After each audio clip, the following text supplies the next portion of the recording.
Amen. Tayo po'y tumayo, mga kapatid. Palakpak muna nga natin ang ating mga kamay sa ating Panginoon. Amen. Yung pinakamainam pong palakpak para sa Panginoon. Hallelujah. Tunay kang mabuti, Panginoon. Tunay kang kahanga-hanga, Panginoon. Patawarin mo kami sa aming mga pagkakasala, Panginoon. Hugasan mo kami ng banal mong dugo, Panginoon. At dalangin namin ang banal mong Espiritu siyang patuloy na kumilos sa buhay ng bawat isa sa amin, Panginoon. Gamitin mo po ako, Panginoon, bilang daluyan ng salita mo, Panginoon. Salamat po, Panginoon. Sa iyo po ang papuri, sa iyo ang pagsamba sa pangalan mo, Jesus, na aming Panginoon, tagapagligtas. Amen. Amen. Palakpakan natin ang ating Panginoon, mga kapatid. Pwede na po tayong makaupo. To be like Jesus. Christ-likeness. Sabihin nyo nga po, to be like Jesus. Alam nyo po, mahirap maging kawangis ng Panginoon. Amen? Mahirap pong maging kawangis ng Panginoon, pero yun po yung inihingi ng Panginoon sa bawat mananampalataya. Maging kawangis ng ating Panginoon. Maging kamukha niya. Sabi ko nga, napakahirap maging kawangis ng Panginoon. Madaling maging kawangis, maging kaugali ng Panginoon kapag walang suliraning dumarating. Pag walang kaguluhan dumarating. Pero mas nakikita yung maging kaugali tayo ng ating Panginoon doon sa panahon na mayroon tayong mga suliranin. Ano po? Doon sa panahon gulo-gulo. Doon natin maipakikita yung pagiging wangis natin. Pagiging wangis ni Kristo natin, no? Doon sa panahon na mayroon tayong mga suliranin. Kasi sabi ko nga, madaling maging kawangis ng Panginoon kapag mayroong payapaan lahat ng bagay. Kanina nga, pagising pa lamang namin sa umaga, nakaka-stress na. Po, wala tayong tubig. But pag walang tubig, ang gagawin natin? Wala tayong pagkain. Ang mga worker, walang pagkain. Ano po? Wala tayong internet. Meron po sa atin nanonood online. Meron pa nga sa Mindoro. So, ibig sabihin, kailangan natin ng internet para mai-broadcast sa kanila yung mensahe ng ating Panginoon, makarating doon sa kasi meron po sa ating nakikinig ng mga taga Mindoro, na tinuturo ko naman sa ibang simbahan doon na mas malapit, pero hindi, sabi niya sa akin, Pastor, dito po ako nakakilala sa Valenzuela, Bethel. Ayaw niya, sabi ko, ano gagawin ko? Ayaw niya pumunta sa ibang mga church doon, tinuturo ko naman po. Sige ako, mag-online ka na lang. Total, may online church naman. Pero yung mga narito malapit, hindi pwedeng online church. Amen? Hindi pwedeng online church. Maraming nakaka-stress. Apo, maraming bagay na, sabi ko, paggising ko pa lang, ang hirap ng dalhin sa isip. Kaya lang, doon nating higit na mapapakita kung sino ang Panginoon sa ating mga buhay. Naapektuhan ba ako? Oo. Naapektuhan po ako. Sa totoo lamang po, talaga apektado ako. May mga suliranin po ang inyong pastor. May mga daladalang suliranin. Apektado po ako. Kaya ipanalangin niyo po ang pastor niyo. No po? Nakikinig po ba tayo, mga kapatid? Kailangan ko ng pakikinig niyo. Ang sabi ng Efeso 5:1-2, yamang kayo'y mga anak na minamahal ng Diyos, tularan ninyo siya. Mamuhay kayong puspos ng pag-ibig tulad ni Kristo. Dahil sa pag-ibig sa atin, inihandog niya ang kanyang buhay bilang mahalimuyak na hain sa Diyos. Bilang mga mananampalatayang Kristiyano, tayo ay tinawag na maging katulad ni Jesus. Ito ay hindi lamang isang pangarap, mga kapatid, kundi isang layunin na dapat nating abutin sa ating mga buhay sa pamamagitan ng pagiging katulad ni Jesus. Nang sa ganon, tayo ay maging halimbawa, mga kapatid. Halimbawa kanino? Sa mga taong nakapaligid sa atin. Magang halimbawa tayo ng tunay na pagbabago at makapamuhay ng isang buhay na may kabuluhan sa mundong ito. Ang pagiging mananampalataya, mga kapatid, ay hindi wala lang. No, hindi wala lang ang pagiging Kristiyano natin, kundi ito'y humihingi ng isang mataas na katangian. Kapatid, ano daw ang hinihingi sa atin bilang mga mananampalataya? Humihingi ng isang mataas na katangian. So sabi ko nga, mahirap. Mahirap yan. Ganda pa ng pamagat, no? To be like Jesus. Dapat hinihingi kasi ng Panginoon yun. Kaya kung yun dapat ang inaasahan ng ating Panginoon sa atin, humihingi ito ng isang mataas na katangian ng mga mananampalataya. Ang pagiging katulad ng ating Panginoong Hesukristo. Kung ang pagiging mananampalataya pala ay humihingi ng mataas na antas ng pamumuhay natin sa gitna ng mga taong hindi kumikilala kay Jesus, sino dapat ang tularan o sino dapat ang tutularan ng bawat mananampalataya? Ang pastor po ba? Ako po ba? Ang mga pastor po ba? Hindi. Bakit? May kahinaan po ang mga pastor. Kapag tinignan niyo po kami at nakita niyo po yung aming kahinaan, babagsak rin po kayo. Mga kapatid, pag tumira po kayo sa aming bahay, sasabihin niyo, baka hindi po ako pastor. Bakit? Nagagalit po ako. Nagpapagalit po ako. Nakukuha niyo po ako. Kaya sasabihin po natin, pagka tumira po kayo sa amin, marahil sabihin ninyo, si Pastor Romel nakakatisod naman. Kaya hindi po dapat tignan. Kaya lang sabi ko nga po, humingi ito ng mataas na antas. Ano daw? Humingi ng mataas na antas na katangian ng mga mananampalataya. Kaya kung ang dapat tularan, kung humingi ito ng mataas na antas, sabi ko nga po, sino ang dapat nating tularan? Mga kapatid, dapat nating tularan ang ating Panginoong Hesus. Sino po ang dapat nating tularan, mga kapatid? Ang ating Panginoong Hesus. Ang sabi ng unang 1, chapter 2, verse 6, ang nagsasabing nananatili siya sa Diyos ay dapat mamuhay katulad ng pagkapamuhay ni Jesucristo. Ano sabi?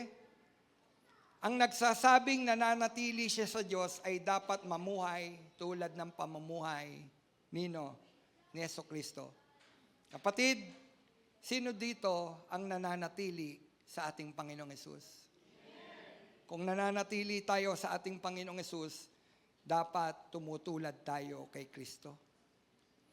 Nasabi ko nga po, hindi tayo tutulad lamang sa tao, kundi ang tutularan natin ay ang pinakamagandang halimbawa na dapat natin tularan ay ang ating Panginoong Hesus. Kapatid, hindi ko sinasabing tularan ninyo ako. Mabibigo po kayo. Mabibigo po ako. Dahil may kahinaan po ang tao.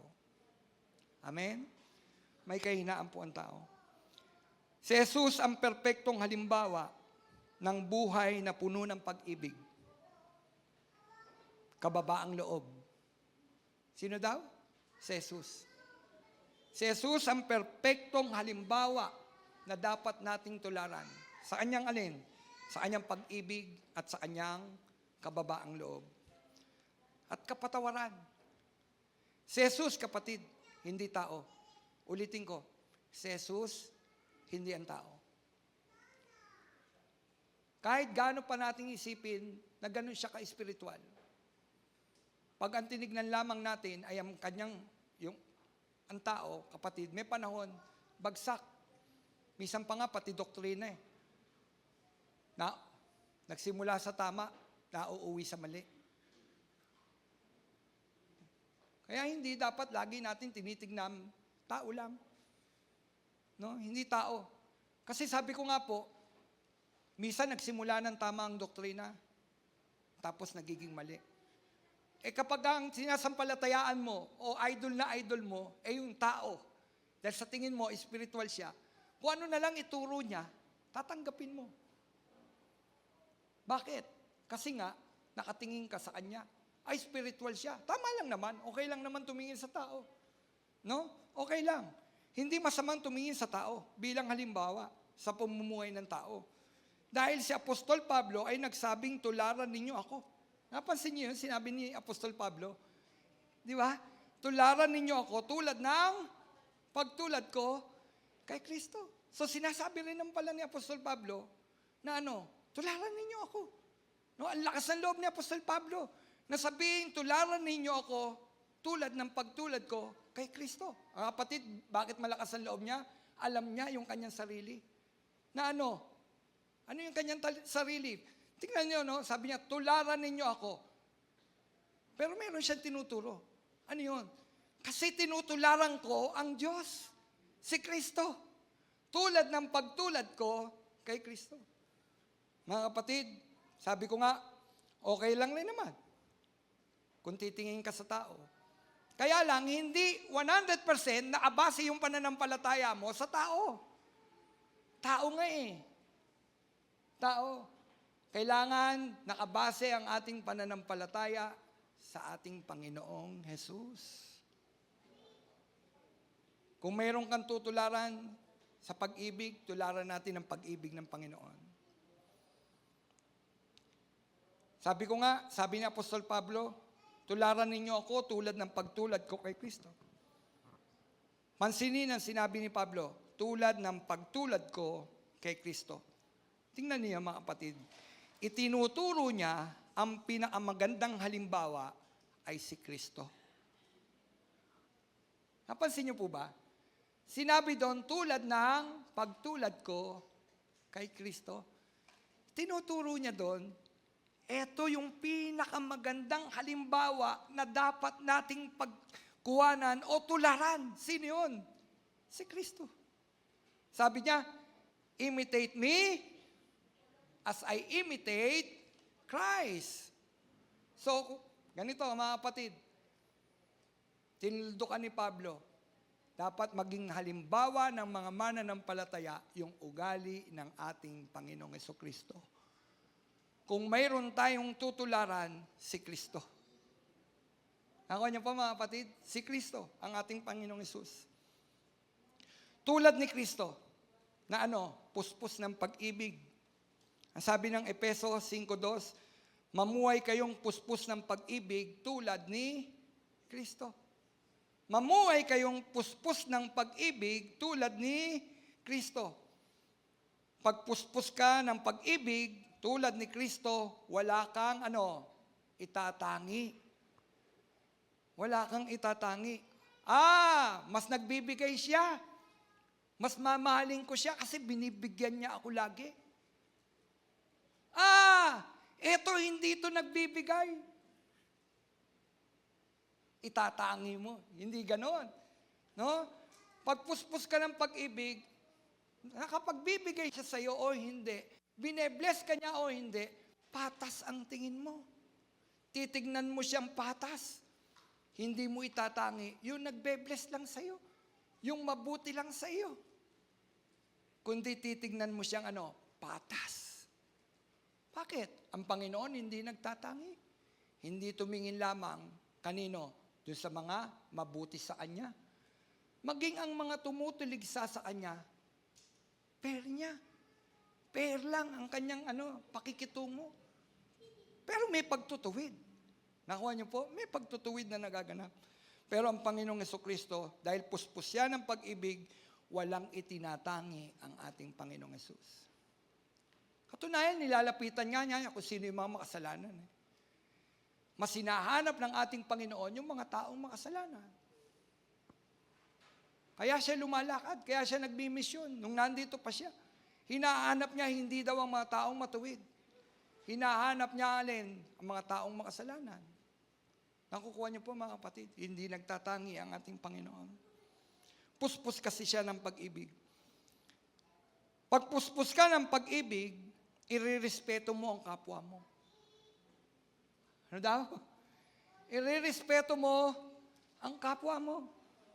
Kapatid, sino ba ang kapwa mo? Ay kapitbahay ko, pastor.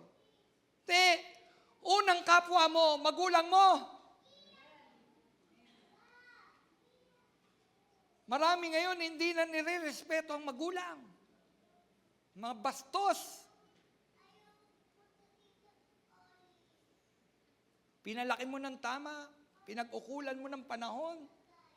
Nang lumaki na, daan-daanan ka. Hindi na pinaalagaan ang sinasabi ng mga magulang ngayon. Tama? Hindi na pinaalagaan. Sabihin pa sa'yo, laos ka na. Matanda ka na. Ako na nagpapakain. Ako na ang naggumagastos ngayon.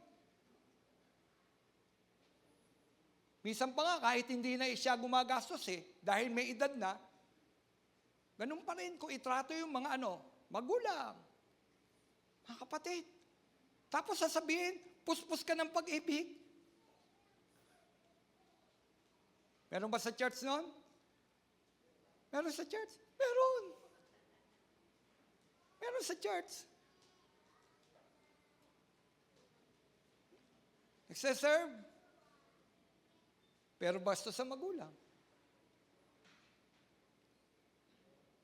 Kung salitaan ng magulang. Tama, mali. Tanong, kawangis ba tayo ni Kristo? Si Kristo, pinaalagaan niya ang kanyang mga magulang dito sa lupa. Yung tumayong magulang ng ating Panginoon dito sa lupa, pinaalagaan niya. Hindi niya binabastos. Hindi sinabi ng Panginoon, Diyos ako. Tao ka lang, ginamit lang. Hindi. Ang Panginoong Hesus ang naging mabuting halimbawa bilang anak dito sa lupa. Dumaan siya sa sinapupunan ni Maria. Hindi naman talaga si Mary ang kanyang nanay. Dumaan lang siya doon. Anak siya ng Diyos. Diyos siya. Pero nirespeto niya si Mary. Hindi niya binastos, hindi niya binaliwala. Hanggang mamatay, inaalala niya ang kanyang nanay. Sino tatayong magulang, sino tatayong titingin sa kanyang nanay? Kasi sinabi niya sa Kewan, andito ang iyong ina. Correct? Di ba hinabilin? Kita niyo, mamamatay na. Hindi sinabi ng Panginoon, tapos na ang misyon ko, bye-bye Maria. Hindi. Hinabilin niya. Hinabilin niya ang kanyang ina. Bakit? Punong-puno ng pag-ibig, respeto ang ating Panginoong Hesus. Mga anak, respeto natin ang ating mga magulang. Naghahanap sila, nag-iintay sila. Hindi lang makapagsalita. Dahil minsan, mas malakas pa ang salita natin. Pero totoo, nag-aantay. Nag-aantay yung magulang. Kapatid, pagpuspos ka ng pag-ibig ng ating Panginoon at tinutularan mo siya, tutularan mo siya, rirespeto mo ang kapwa. Unang-una, sabi ko nga, sino ang kapwa mo? Ang kapwa mo ay ang magulang mo. Minsan, mas mabait pa sa magulang ng iba. Palit na lang tayo ng nanay. Nanay mo, pagpapalit mo. Dahil napagalitan ka. Pinaguhugas ka ng pinggan, palit na lang tayo ng nanay. Ako laging pinaglilinis ng bahay ng nanay ko. Nanay mo, hindi. Palit na lang tayo ng nanay. Sino dito napapalo ng nanay niya? Nung nabubuhay pa nanay ko, lagi ako napapadapa, pero hindi ko sinabing palit na lang tayo ng nanay. Lagi ako napapalo ng nanay ko, tigas ang ulo ko Pero hindi ko sinabing palit na lang tayo ng nanay. Kapatid, pagpapalit nyo ba yung nanay nyo? Kapwa. Correct? Asawa. Kapwa yan.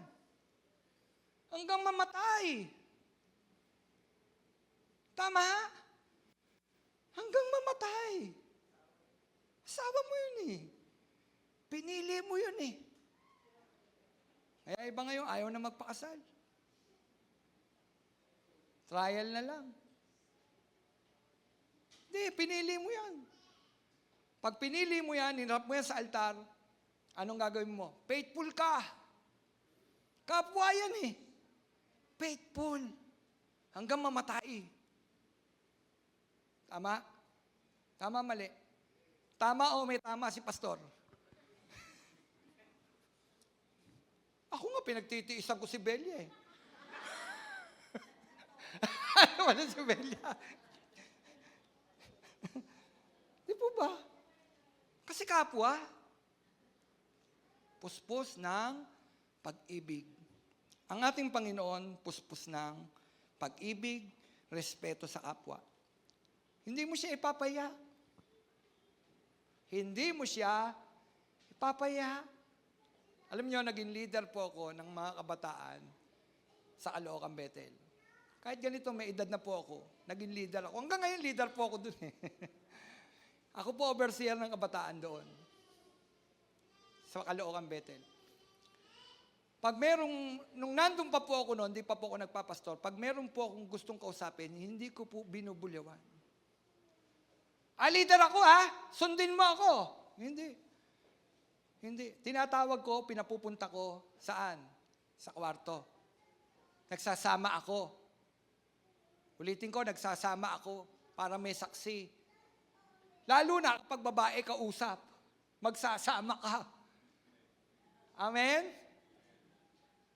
Hindi ko binubulyawan. Hindi mo ihiyain. Hindi mo ipapahiya. Kasi si Kristo hindi nang bubulyaw. Ngayon, kayong dalawa lang nag-uusap, pagalitan mo.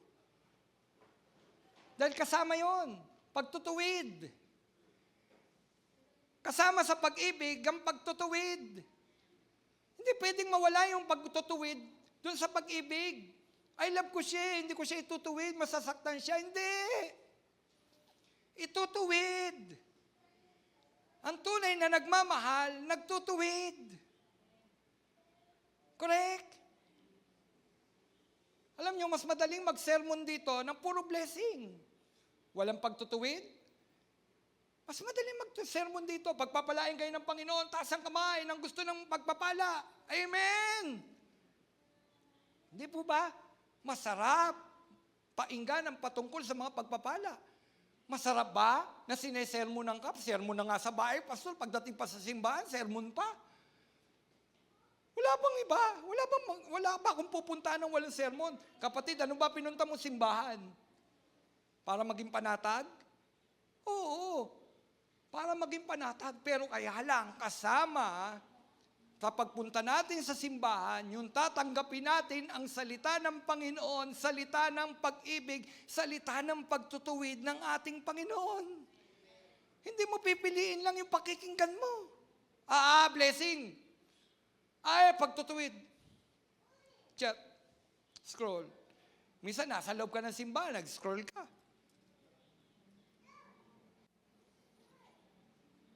Pag puspos tayo, tinutularan natin ang ating Panginoon. Puspos tayo ng pag-ibig, kapatid. Hindi ka na mamaya. Hindi mo siya bubulyawan sa harapan ng maraming tao. Minsan sinasabi natin, leader tayo tapos pinubulyawan natin.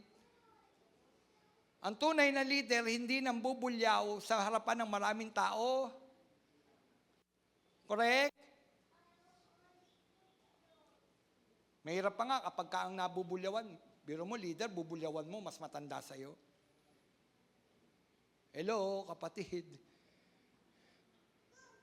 Leader ka. No? Hindi porkit kabataan ka. Madalas kinukot ng mga kabataan. No? Yung sinabi ni Paul kay Timothy, huwag mong hayaang hamakin ka dahil sa iyong kabataan. Kaya, huwag mong hayaan. Hindi ko hayaang hamakin ako. Hindi mo nga hinahayaang hamakin ka, ikaw naman ang hahamak. Nakakita na kayo ng ganon? Leader, kabataan, binubulyawan, sino? Matanda. Huwag mong bubulyawan ng matanda. Nire-respeto yung matanda. Dito ba nire-respeto ang matanda? Amen, nire-respeto mo. Huwag mong bubulyawan. Huwag mong sisigawan. Hindi porkit leader ka. Sisigawan mo ang mga matatanda. Amen? Kapatid, ginagalang, nire-respeto ang mga matatanda. sa loob ng bahay-sambahan. Bakit? Ang Panginoong Yesus, concern siya hindi lamang sa mga kabataan, concern siya maging sa mga matatanda sa loob ng simbahan dahil hindi nagtatangi ang Panginoon. Hindi sinabi ng Panginoon, baliwalain nyo na ang mga matatanda. Sinabi ng Panginoon, kalingain ang mga matatanda. Mahalin. Ituring na ina. Sino dito tinuturing niyang nanay yung matatanda? Nung namatay ang mami ko, kala ko na wala na ako ng nanay. Ang dami ko palang nanay. Saan? Sa loob ng simbahan. Praise God! Kung wala ako sa loob ng simbahan, di ba yung dating sa akin ang pagkawala ng nanay ko, ang hirap nun. Pero sa loob ng simbahan, marami pala akong nanay. Ano gagawin ko kung marami pala akong nanay? Nire-respeto ko sila tulad ng pagtingin ko sa nanay ko. Mga kapatid, mga senior citizen, mga nanay ko dito, nabulyawan ko na po ba kayo, mga kapatid? Pag kayo binulyawan ko, umalis na po kayo dito. Pag pinaya ko kayo, iwan nyo si pastor. Kapatid, gusto mo bang masabi din ang sinabi ni Pablo, tularan ninyo ako tulad ng pagtulad ko kay Kristo? Taas, no? Taas nun. Imitate me as I imitate Christ. Lakas ang loob ni Pablo. Nasabihin niya, tularan niyo ako. Tularan niyo ako. Sinabi ko kanina, huwag kang tutulad sa tao. Kaya tingnan niyo, tularan ninyo ako. Ang taas. Ang taas ng sinasabi ni Pablo. Alam niyo bakit? Alam ni Pablo, totoo na yung buhay ni Jesus, pinamumuhay niya. Kaya ang lakas ng loob niya na sabihin ang bagay na yon dahil alam niya sa sarili niya, tinutularan ko ang Panginoon. Amen? O ako sasabihin ko sa inyo, huwag niyo akong tularan. Dahil hindi ko dahil tinutularan ng Panginoon, hindi. Hindi po ako perfecto. Hindi po ako perfecto. Kapatid, kailangan kong tumulad kay Kristo. Ang pastor niyo po, kailangan kong tumulad pa kay Kristo. Marami akong dapat matutunan sa Panginoong Yesus. Kaya hindi ko sasabihin sa inyo, tularan ninyo ako. Kapatid, tularan ninyo ang Panginoong Yesus. Amen? Hindi ko sasabihin, tularan ninyo ako. Tularan ninyo ang Panginoong Yesus. Tularan natin siya, mga kapatid. Sama-sama tayong tumulad kay Kristo. Tularan natin ang pag-ibig ni Kristo. Sabi ko nga, huwag tayong bastos sa kapwa. Dahil si Jesus kailanman hindi naging arugante at bastos. Siya ay puspos ng pag-ibig at naghain pa nga. Hinain niya ang kanyang buhay bilang mabangong handog na hain sa Diyos. Kaya ang pinakamagandang tularan, sabi ko, si Kristo. Kapatid, tularan natin si Kristo. Kaya sa pamagitan ng pagiging katulad ni Kristo Jesus, tayo ay makapagpapakita ng mabuting halimbawa, no? Sa pamagitan ng pagiging katulad daw ni Kristo Jesus. Tayo ay makapagpapakita ng mabuting halimbawa sa tao. Mga kapatid, dapat natin sundin ang halimbawa ni Jesus at maging katulad niya sa ating mga buhay. Ulitin ko, maging katulad niya sa ating mga buhay, pag-uugali.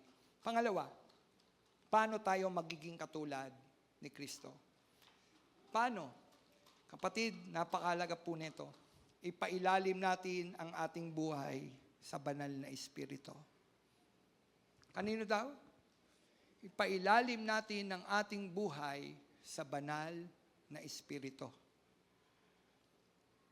Ang sabi ng Ezekiel 36:26, bibigyan ko kayo ng bagong puso at bagong espiritu. Ang masuwayin ninyong puso ay gagawin kong masunurin.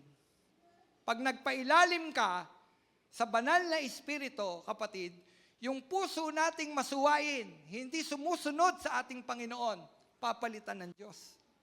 Papalitan ng Diyos. Ano daw ang puso? Sabi niya, bibigyan ko kayo ng bagong puso. Sino dito gusto ng bagong puso? Amen. Spiritual yon, pinag-usapan doon.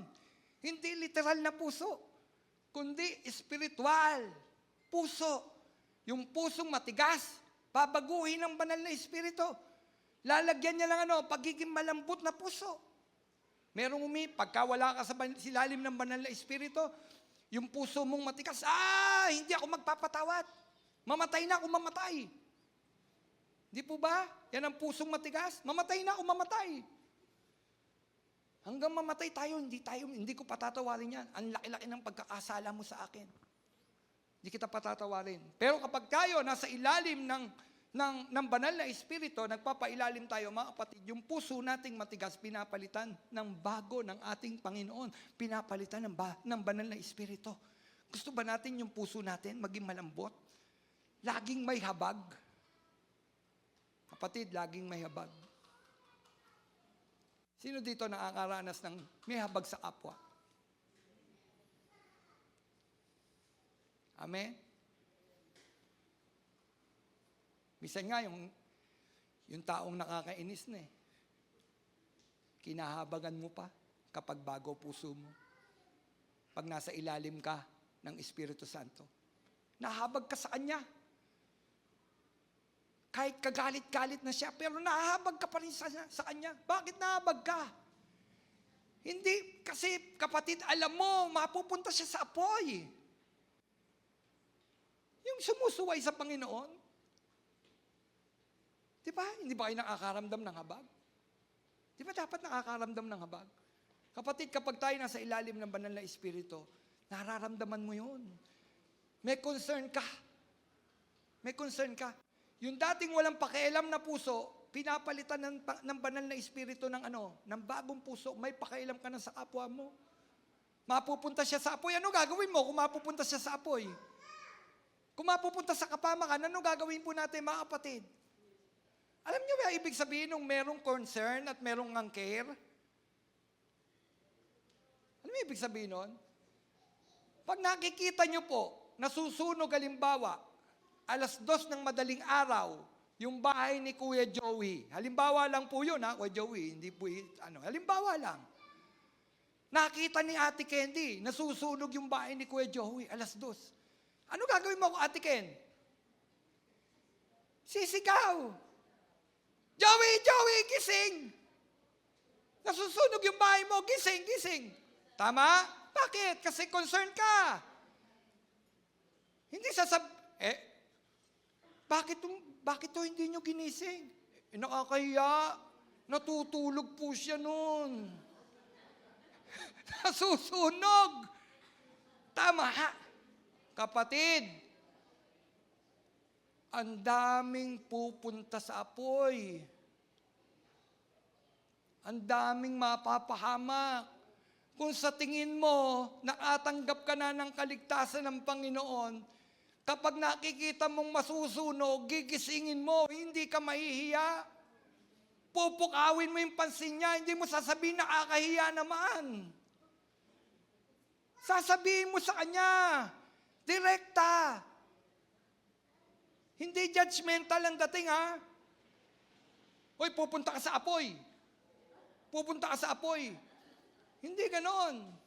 Sasabihin mo sa kanya yung pag-ibig ni Kristo. Hindi yung, pupunta ka sa apoy, mapapahamak ka. Kakainin ka doon ng hindi namamatay na uod. Tinakot mo. Sa matatakotin sasabihin, sige po, tatanggapin ko po si Jesus. Tinakot mo eh. Magkaiba yung, kaya siya tumanggap kay Jesus kasi concerned ka, kasi naramdaman niya yung pag-ibig ni Kristo na dala-dala mo. Magkaiba yon.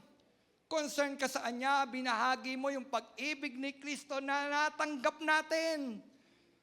Kapatid, nababago ang puso ng isang taong nasa ilalim ng kapuspusan ng banal na Espiritu.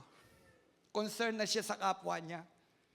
Kung may mapapahamak, sasabihin mo, mapapahamak ka. Sa pamamagitan ng ganun lang, sabihin mo yung love ni Jesus. For God so loved the world that He gave His only Son, that whosoever believes in Him shall not perish, but have eternal life. Sino dito concern? Amen? Concern po ba kayo? Concern po ba tayo? Tingnan ninyo, pag concern tayo, madaling lapitan ng tao. Concern ka. Tama po ba? Kasi concern ka. Tiami, bakit po nagbebenta ng St. Peter? Kasi concern. Kasi nakita kapag oras ng ang hirap ng mamatayan. Eh alam ni Ate Ami ang sagot. Para hindi problema kapag may namatay, eto ang St. Peter.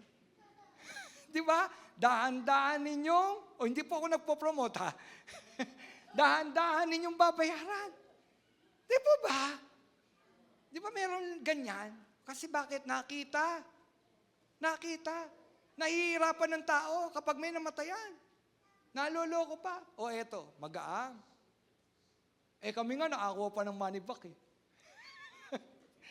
Sa totoo lang po, meron pa kaming money back. Di ba ba? Nakakuha kami ng money back.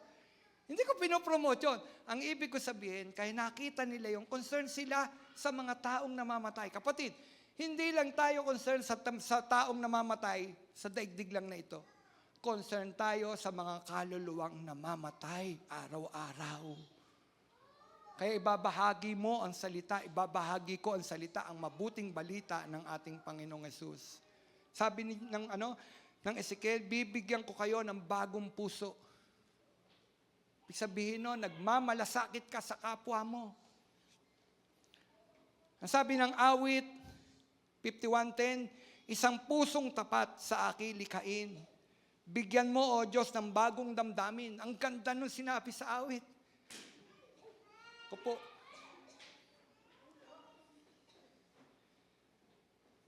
Isang pusong tapat sa aking likhain. Bigyan mo, O Diyos, ng bagong damdamin.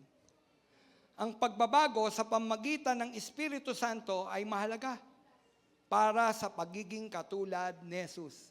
Mga kapatid, ulitin ko, ang pagbabago sa pamagitan ng Espiritu Santo ay mahalaga para sa pagiging katulad ni Jesus. Ulitin ko yung sinabi ng Ezekiel, bibigyan ko kayo ng bagong puso at bagong espiritu. Ang masuwayin ninyong puso ay gagawin kong masunurin. Ang Espiritu Santo ang magtuturo sa atin ng tamang landas at pamumuhay para tayo makapamuhay ng may kabanalan at maging kawangis ng ating Panginoong Jesucristo. Sa pamamagitan nino, ng banal na Espiritu, ang sabi ng Ezekiel 36:27, ang sabi po dyan, bibigyan ko kayo ng aking Espiritu upang makalakad kayo ayon sa aking mga tuntunin at masunod ninyong mabuti ang aking mga utos. Amen? Bibigyan ko kayo ng aking Espiritu. Ibig sabihin nun, para tayo makasunod sa lakad, sa pamantayan ng Diyos, kailangan natin ang banal na Espiritu. Bibigyan ko kayo ng aking Espiritu, kapuspusan, baptism ng Holy Spirit. Kaya dapat ang mga mananampalataya laging humingi ng Panginoon, punuin mo ako ng banal mong Espiritu, puspusin mo po ako, Panginoon. Hindi misanan mo lang natanggap, araw-araw dapat nagpapapuno tayo saan? Sa banal na Espiritu.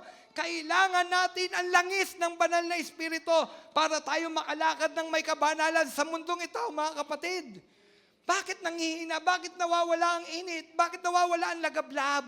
Bakit nawawala ang apoy ng mga mananampalataya? Bakit nawawala? Bakit aandap-andap? Kasi hindi na humingi ng kapuspusan, hindi na humihingi ng panggatong sa banal na Espiritu. Oil!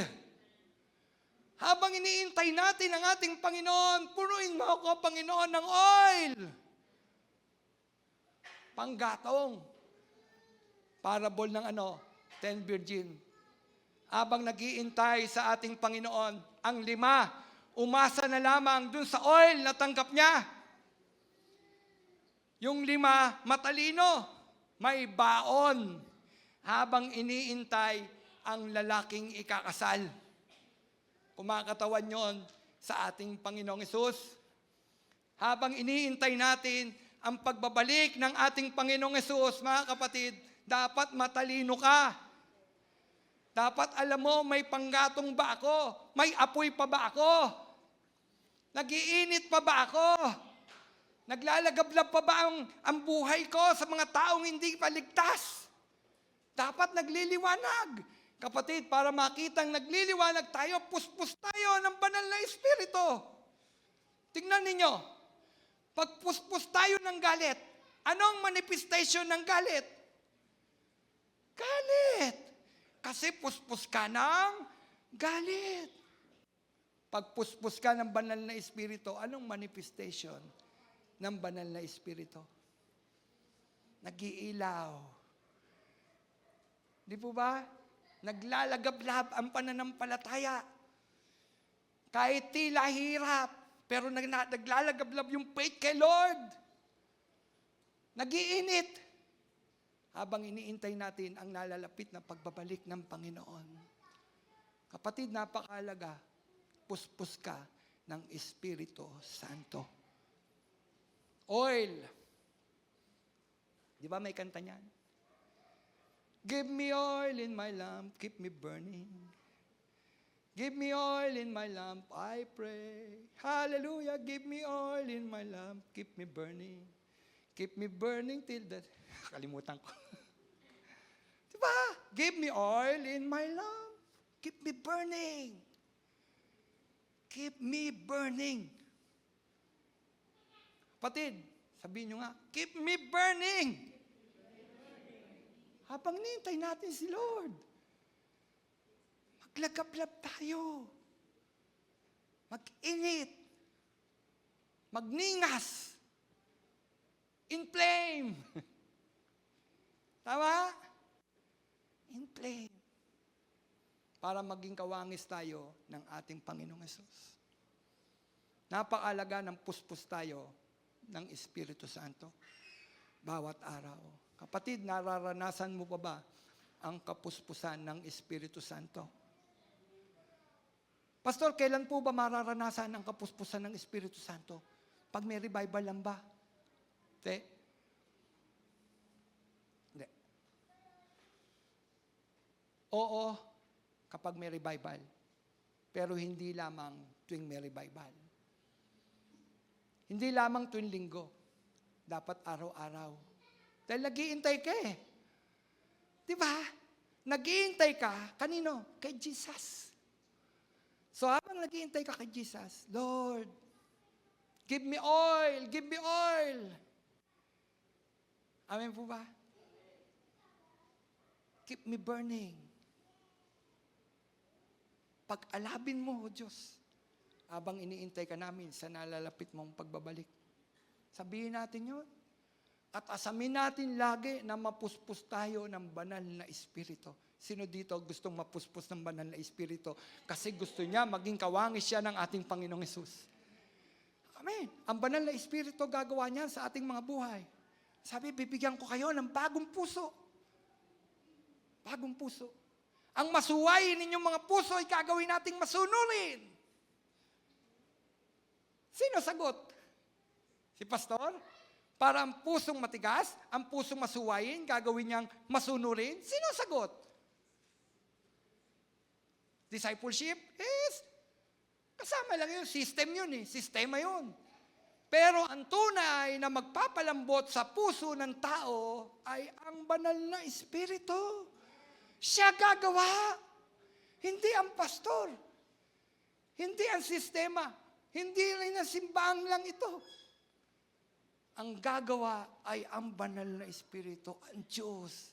So, anong dapat natin gawin? Lord, puspusin mo ako. Baguhin mo ang puso ko. Kung hindi na ikaw ang number one sa puso ko, gawin mong number one, Panginoon. Gusto ko ikaw lagi ang number one. Sa totoo lang, napakahirap gawing number one si Jesus sa puso natin. Dahil araw-araw nag-uuna-unahan ng mga ginagawa natin. Pagkising pa lang sa umaga, iniisip na natin, hindi ang Panginoon. Sa totoo lang po, real talk tayo mga kapatid. Kaya lamang natin naiisip ang Panginoon pagkising sa umaga kasi nga may problema tayo. Kaya ang Panginoon, bibigyan na lang tayo ng suliranin para maiisip nating lumapit sa Panginoon. Pero kapag wala ng suliranin, wala na.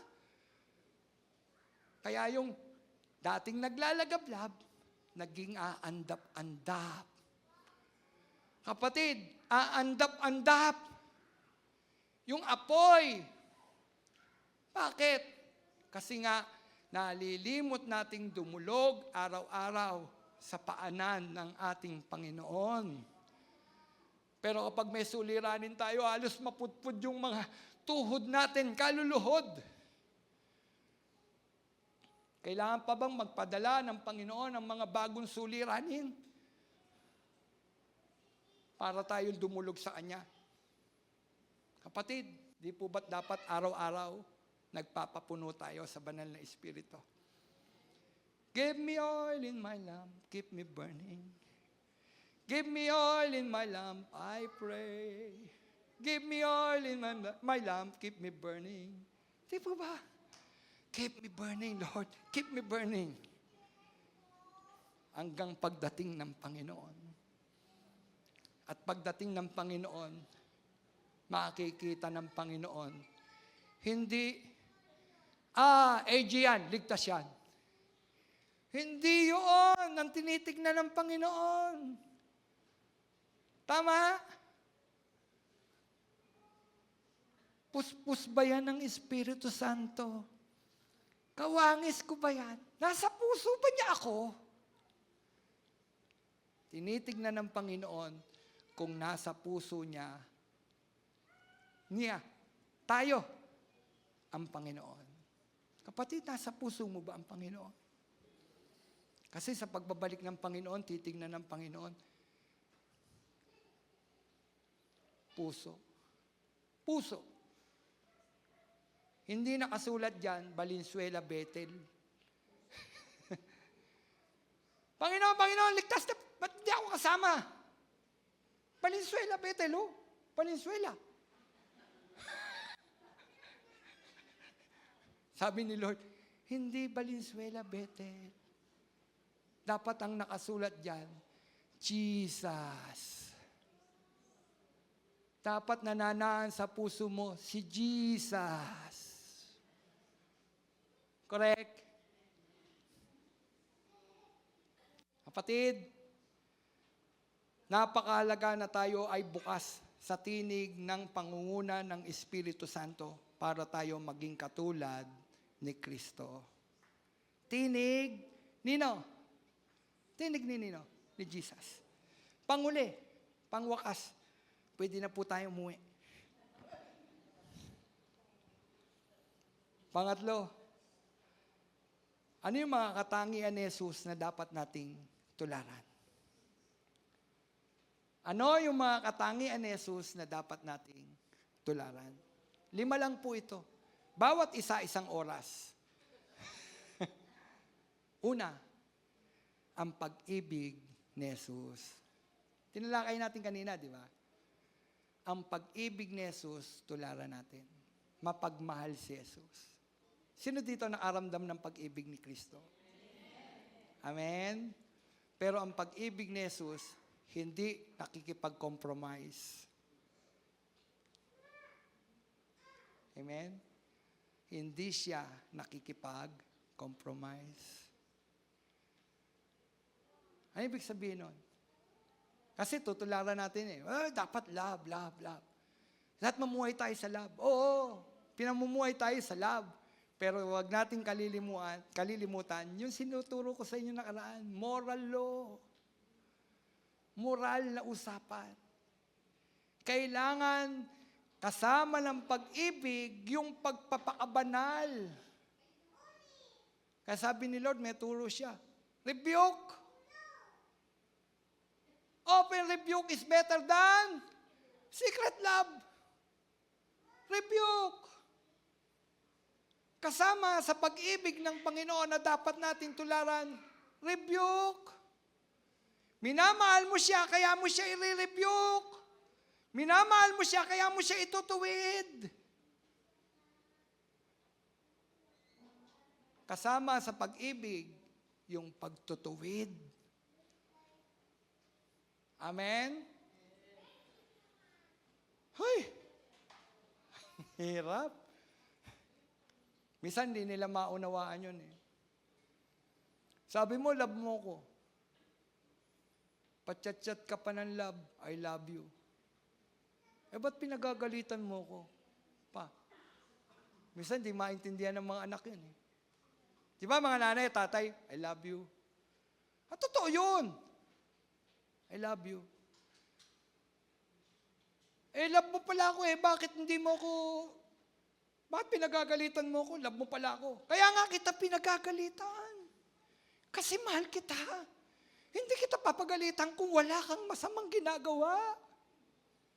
Kapatid, kasama sa pag-ibig ni Jesus, yung pagtutuwid. Amen? Sino dito mga nanay na habang pinapalo natin yung mga anak natin, umiiyak kayo? Ayaw natin. Ako nga sa apo ko eh.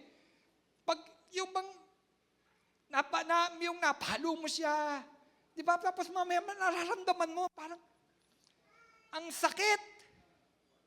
Kasi bakit? Kasama yung pagtutuwid. Tama, nasasaktan tayo, ang ganun din ng Diyos. Kapag tinutuwid tayo, nasasaktan siya. Amen? Kaya lang, kasama sa pag-ibig niya, yung ituwid tayo. Kasi mapapahamak tayo. Kapatid, kapag tinutuwid ka, may tinatabas ang Diyos sa buhay mo, parte yan ng pag-ibig ng Diyos sa iyo. Pag inaalis ng Panginoon ang mga bagay na ito sa buhay mo, mag-praise the Lord ka kasi mahal ka ng Diyos. Pag may nagtutuwid sa iyo na leader mo, mag-praise the Lord ka kasi concerned siya sa iyo. Tandaan natin, magkaiba yung binabastos ka at magkaiba naman yung tinutuwid ka with love. Natandaan ko, Lola Myoning ko, yung pastora, pag pinagsasabihan niya ako, ang sakit magsalita. Ang sakit magsalita. Tingnan nyo ha, example. Nanood kami ng sine ng aking asawa. Tama, mali. Asawa ko yung kasama ko. Asawa ko yun. Dinate ko. Nasa malayo, nag-iintay sa gate. Lola ko na ganyan. Pagdating namin ni Belia, makalaman! Sabi, makalaman! Gulat ako. Sabi ko, La, bakit po? Huwag kang pupunta sa lugar ng mga makasalanan. Kasama ko naman po, asawa ko, kahit na. Ganon kasi ang mga dating Pentecostal. Huwag kang manonood ng sine, makalaman yan. Pero alam ninyo, habang tinutuwid niya ako, hindi ako nasasaktan. Kasi with love, tinatabas ako. Bagamat may katwiran, ang kasama ko naman, asawa ko. Tama po ba? Kaya lang, yun yung pananaw ng lola ko nun eh. Makalaman! Tinanggap ko. Kasi with love. With love. Kapatid, kapag may nagtutuwid, mag-praise the Lord ka. Kapag may nagsasalita pa sa iyo na leader mo, mag-praise the Lord ka. Pag tinawag ka ng pastor mo, tinutuwid tayo, mag-praise the Lord ka. Mag-praise the Lord ka. Bakit? Di ba? Mas mainam na naalam mo pala, may pakialam pala siya. Nagmamalasakit pala siya. Ngirap naman, pastor ako, nakita ko kayo. Pagdaan ko. Oh? Pastor! Oh, halika. Tagay ka muna. Di ba si Jesus umupo sa mga nagiinuman. Hirap naman, hindi ko ituwid. Oo, upo ako. Pero magtutuwiran tayo. Hindi doon. Pagkatapos ng inuman. Tsaka tayo magtuwiran pag wala ng lasing. Nakuha niyo po ako? Ang hirap naman pagka wala lang akong malasakit sa ganun. Alam mong mali. Wala lang. Kapatid, kapag merong pagtutuwid, mag-praise the Lord ka. Kasi love ka. Tularan natin yung pag-ibig ni Jesus. Amen? Pag-ibig ni Jesus, may pagtutuwid. Pag-ibig ni Jesus, tularan natin yung ugali ni Jesus, mababang loob. Sino dito mababa loob? Mababa ang loob. Sabi mo sa kapatid mo, mababa loob mo ba? Mababa loob. Hindi nagmamapuri. Hindi nagmamayabang. Hindi nagmamataas. Mababa loob. Ulitin ko, mababa ang loob. Si Jesus, mababa ang loob. Napaka-mababang loob ng Panginoon. Tingnan nyo, Panginoon, nagugas ng paa ng mga alagad. Hayaan ninyong gawin ko ito ngayon sa inyo. Kasi may tinuturo ang Panginoon sa mga alagad, aalis na ako. Tularan nyo ito. Kung inugasan ko ang inyong mga paa, magugasan kayo ng inyong mga paa. Magpaababa kayo. Yun ang tinuturo ng Panginoon, pagiging mababang loob. Kapatid, tularan natin ang pagiging mababang loob ng Panginoon. Sino dito gusto maging kawangis ng Panginoon sa kanyang pagiging mababang loob? Amen. Tularan natin siya. Ano pa? Katapatan. Si Jesus faithful. So tularan natin yon. Gusto pala natin maging kawangis ni Jesus eh. Si Jesus faithful, so tayo faithful dapat. Tapat ka. Ang oo mo, oo. Ang hindi, hindi. Tama? Dapat, kung ano yung sinabi mo ng harapan, yun lang yung sasabihin mo, talikuran. Faithful ka. Si Jesus faithful. Tapat ng Panginoon. Ano pa? Si Jesus, punong-puno ng pagpapatawad. Pagpapatawad. Sino ang pinatatawad ng Panginoon, mga kapatid? Ang mga makasalanan. Paano ka mapapatawad ng Panginoon? Kailangan mong lumapit. Paano kang patatawarin ng Panginoon kung hindi ka lalapit? Repent! Hindi, namatay ang Panginoon, ginawa na niya. Kaya lang, ang sinabi doon, repent. Magpatawad. Para mapatawad ka ng Panginoon, magpatawad ka rin. Kita mo sabi? So, paano tayo mapapatawad ng Panginoon? Kailangan may gawin ng tao. Ano yon? Repent. Lalapit ka sa Panginoon, sasabihin mo, Panginoon, nagkasala po ako, patawarin mo ako. Pagka ganon, gagawad ng Panginoon ang kapatawaran. Kapatid, ginawa ng Panginoon, namatay siya sa krus, lahat yon para sa tao. Pero tatanggap lang ng benepisyo ng kaligtasan ang taong lalapit sa Kanya at magre-repent. At doon gagana yung pagpapatawad ng Panginoon. Kailangan sabihin ng labi mo, repent. Amen? Sabi naman, hindi lahat ligtas. Hindi lahat ligtas. Hindi lahat ligtas, pero ang kaligtasan ay para sa lahat. Alok ng Panginoon, alok ng Diyos ang kaligtasan. Pero nasa sayo yun. Choice mo yun. Ano ba ang pinipili mo? Mundo o lalapit ka sa Panginoon na punong-puno ng pagpapatawad? Kapatid, hanggat ang tao hindi lumalapit sa Panginoon at nagre-repent, hindi gagana ang kapatawaran. Amen? Kaya ka patatawarin kasi nagre-repent ka. Lord, nagkasala po ako. Patawarin mo po ako. Kung ang kaligtasan, No, pagkapako, sabi ko kanina, huwag niyong mamali ang kaligtasan ay para sa lahat nang mamatay ang Panginoong Hesus. Pero para matanggap mo ang kaligtasang ito, kailangan mong lumapit sa Panginoon at magrepent. Humingi ng tawad sa ating mga pagkakasala. At kapag tayo nasa paanan na ng Panginoon, nagrepent, gagawad ng Panginoon ang kapatawaran. Pinatawad ka na sa iyong mga kasalanan. Sino ang mga nakatanggap ng kagalingan? Di ba yung mga taong lumapit? Pansinin nyo, sino yung mga nakatanggap ng kapatawaran? Di ba yung mga taong lumapit? Jesus, anak ni David, maawa po kayo sa amin. Nung sinabing mahabag po kayo sa amin, nahabag ang Panginoon. Di po ba? Tapos sabi ng Panginoon, pinatawad ka na. Pinatawad ka na. Kapatid, kailangan ibukas ng ating mga labi.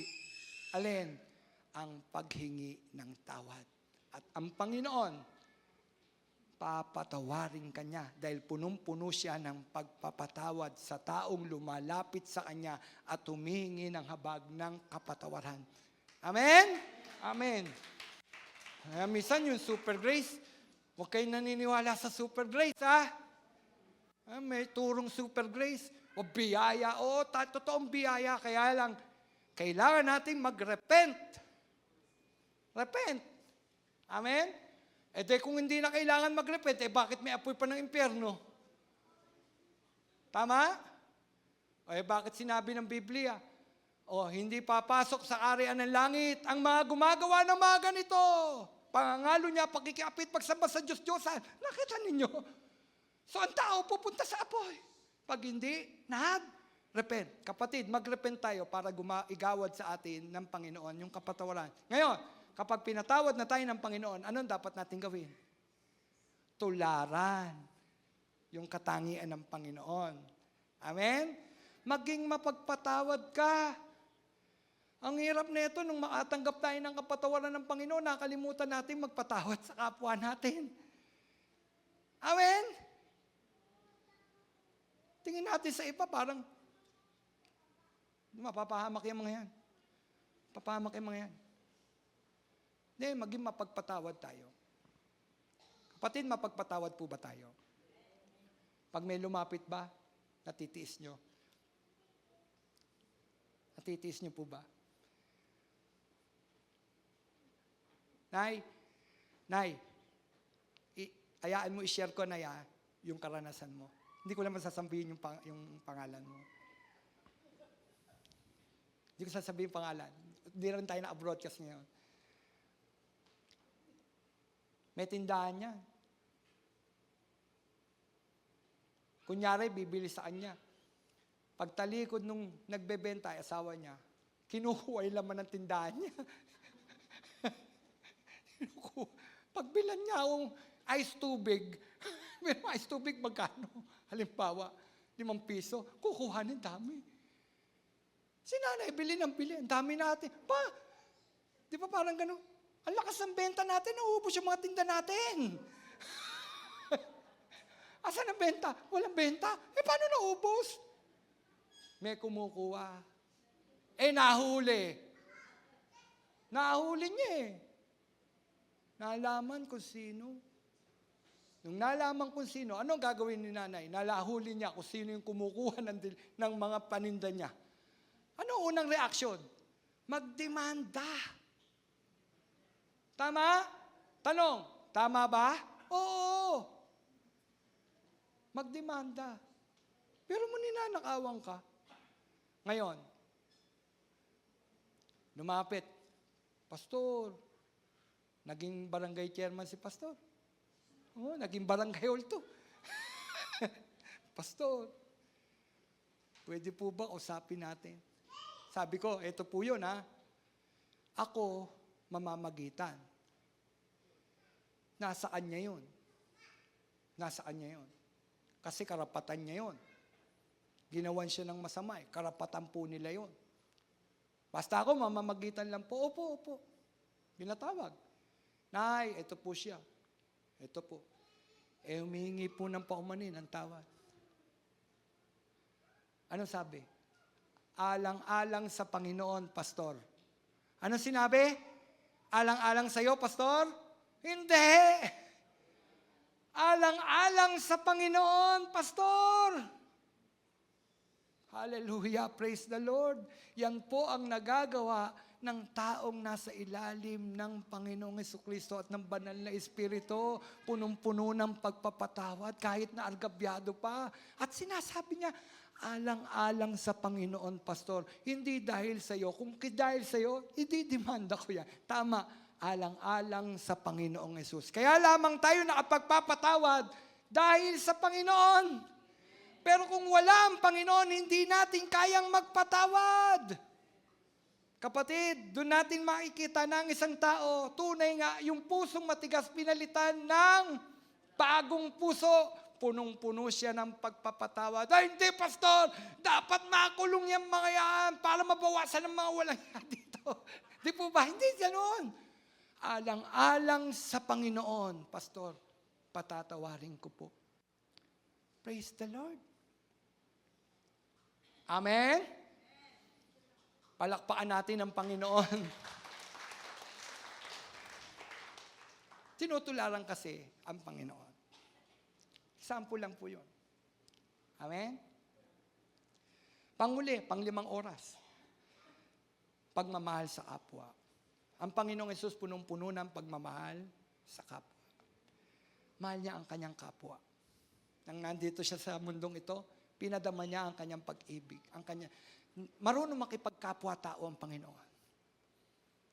Tingnan ninyo kung saan siya pumupunta.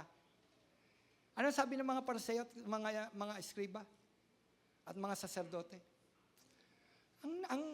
Ang Panginoon ninyo, lasenggo. Bakit? Kasi nakikisalamuha sa mga manginginom. Ang tanong, umiinom ba ang Panginoon? Hindi. Hindi siya lasenggo. Pero nakikisalamuha siya sa mga manginginom. Love siya ng mga makasalanan. Nung narito siya. Bakit? Kasi hindi niya pinadama sa mga taong ito na mapupunta kayo sa apoy. Naparito ako upang iligtas kayo. Amen? Yun ang mensahe ng Panginoon. Kaya ako naparito para sa mga makasalanan, hindi para sa mga banal. Naparito siya para sa mga makasalanan. Nakikipagkapwa-tao ang Panginoon. At yun ang dapat nating tularan. Maging mabuti tayong mga mananampalataya, mabuti tayong makipagkapwa-tao. Mga kapatid, kapwa-tao. Amen? Kapwa-tao. Dapat mabuti tayong dapat marunong tayong makipagkapwa-tao. Alala ko yung naikwento ko na yun. Ayaan yung kwento ko. Tapos na tayo.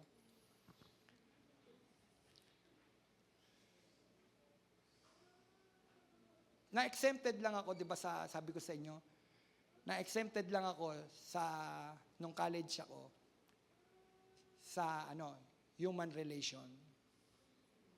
Human relation. Lahat ng subject ko po, mga major subject, mga minor subject, 5, 3, yan yung mga grade ko, 5, 3, sanay ang nanay ko doon. Kapag binigay ko yun, sanay na siya doon. Hindi na siya nabibigla. 5, hindi. Sanay na siya doon. Sanay na siya. Sanay na si mami ko doon. Nung nasa college ako, human relation, Dr. Chavez, ewan ko kung buhay pa yun, ng CHED. Pumasok ako late. Unang araw ng school, inabot ko yung class card ko, hinagis ni Dr. Chavez. Lumayas ka na! Kanya-kanyang tono. Lumayas ka na! Bagsak ka na! Yan. Bagsak ka na! Kinuha ko yung, class card, nilagay ko doon. Kumuha ko ng upuan, nilagay ko. Kahit umupo ka dyan, bagsak ka na! Upo ako. Araw-araw pumapasok ako. Pag may recitation, nakikisalamu ako. Human relation eh. Nakikisalamu ako. Tapos noon, nakuha ko ng loob ni Dr. Chavez. Nakuha ko loob. Hindi pa po born na gano'n. Magaling na ako mambola. Pero hindi ko kayo binobola. Nakuha ko ng loob niya. Sabi sa akin, Romel, bili mo ako ng Coke tsaka ng siopaw sa kantin. Bawal ilabas ang platito sa kantin. Kasi magkahiwalay yung building. Ginawa ko, kinuha ko yung platito, nilagay ko dito sa likod. Yan. Kaya amoy wet packs pa yun. Nilagay ko dyan. Tapos nung pagharap ko kay Dr. Chavez, tinanggal ko sa plastic yung siopaw, nilagay ko sa platito. Sabi sa akin, paano mo nalabas ang platito? sabi ko, Dr. Chavez ng CHED, kakain sa plastic? Hindi po ako papayag nung kailangan may platito. Ayan, kasi Dr. Chavez ng CHED. Ginanong ko po siya. No? Alam niyo, pagkatapos dami pang nangyari nun eh. Pagkatapos nun, final exam, tinawag na yung mga matatalino. Lahat sila nag-final exam. Tapos, Enriquez, labas. Akala ko, tinutuon ni Dr. Chavez na bagsak ako. Kasi sabi niya, kahit anong gawin mo, bagsak ka na. Enriquez, labas. Exempted. Sabi, exempted. Alam niyo po, yung human relation lang ang mataas na grado ko. Gulat na gulat ang nanay ko. Nung ibinigay ko sa kanya, wow! Nakakuha ka ng 2. Praise God! Pinaglugaw ako ng nanay ko. Pinaglugaw talaga ako ng nanay ko. Sabi ni mami ko, maglugaw tayo. Pinaglugaw talaga ako sa tuntuan nanay ko. Human relation. Yung pala tatawagin ako ng Panginoon, kailangan makipagkapwa-tao. Human relation. Magiging pastor. Hindi ko rin akalain magiging pastor ako. Inaasa pala ng Panginoon, maging noon pa man din, pinaranas na kung paano kang makikipagkapwa-tao.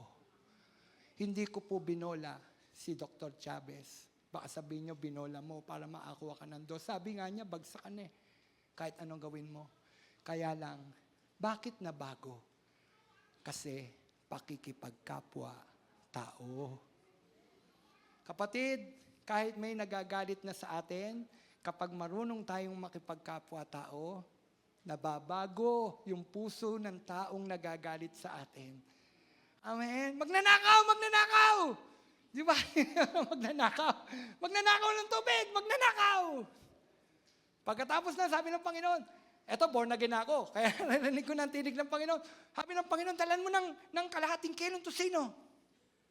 Dinalang mo na kalahating kilong tusino. Hindi ako nagsabi kay Belia, tindan niya yun. Kinuha ko. Sabi ko sa mami ko, Mami, pinabibigyan sa akin ng Panginoon ng kalahating kilong tusino. Sabi ng mami ko sa akin, bahala ka sa buhay mo. Kasi dilig na dilig niya kung paano hinahamak yung kanya anak. Magnanakaw, magnanakaw. Sabi ng mami ko, bahala ka sa buhay mo. Kung yan sila sabi ng Panginoon, bahala ka. Ganun sabi ng mami ko. So, pagdating ko doon, kumatok ako. Sarado-sarado yung pinto. Born again pala. Born again pala. Patawarin niyo po ako. Kasi po ganito eh, nagpaliwanag na ako. Tapos nun, eto po, pinabibigay ng Panginoon sa inyo, kalahating kilong tusino. Hindi na. Alam mo, upo ka. Sabi sa akin, alam mo, kanina pa nga kami kinakausap ng Panginoon eh. Mali daw yung ginawa namin.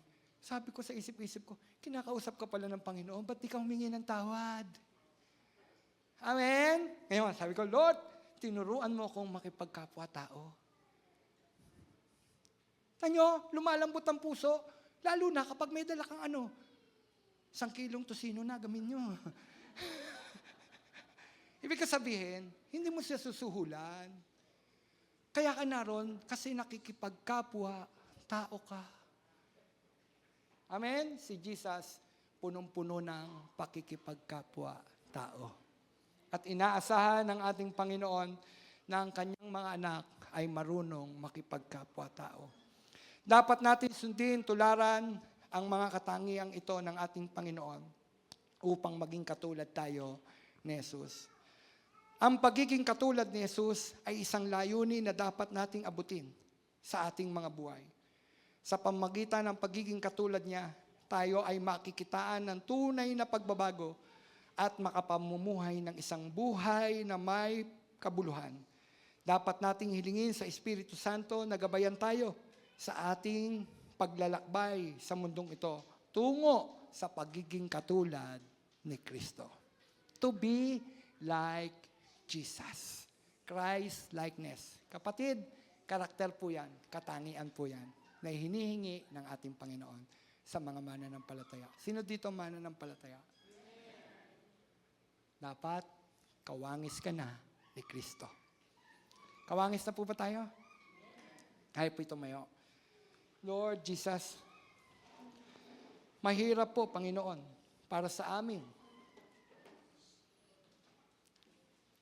Natularan ka, yung katangian mo, Panginoon, na makita sa amin. Napakahirap, Panginoon, dahil sa dami ng mga bagay sa mundong ito, para kami, Panginoon, ay mabagsak.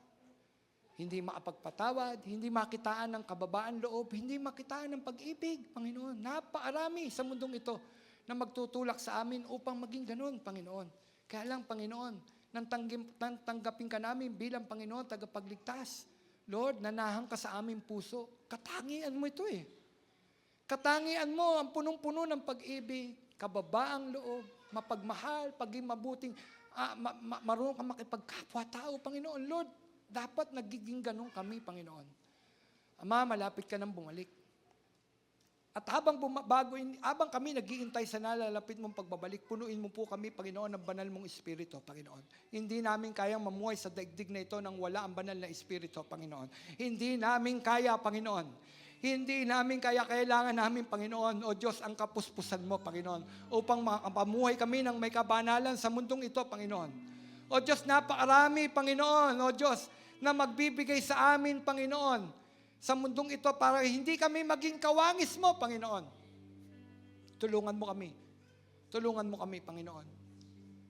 Makita pa rin naman sa bawat isa sa amin, Panginoon, o Diyos, yung pag-ibig maging sa mga taong hindi kaibig-ibig. Yung kapatawaran sa mga taong hindi kapatapatawad, Panginoon. Makitaan po kami ng mga tangian mo, Panginoon. O Diyos, punuin mo kami, Panginoon. Puspusin mo kami ng banal mong Espiritu, Panginoon. Ang sa gayon, Panginoon, sa iyong nalalapit na pagbabalik, o sa pagbabalik mo, Panginoon, taglay namin ang kaligtasan, Panginoon. Salamat po. Salamat. Salamat sa kaligtasan. Salamat po, Panginoon. Sa iyong papuri, sa iyong pagsamba, sa pangalan mo, Jesus, na aming Panginoon. Amen. Amen. Palakpakan po natin ang Panginoon.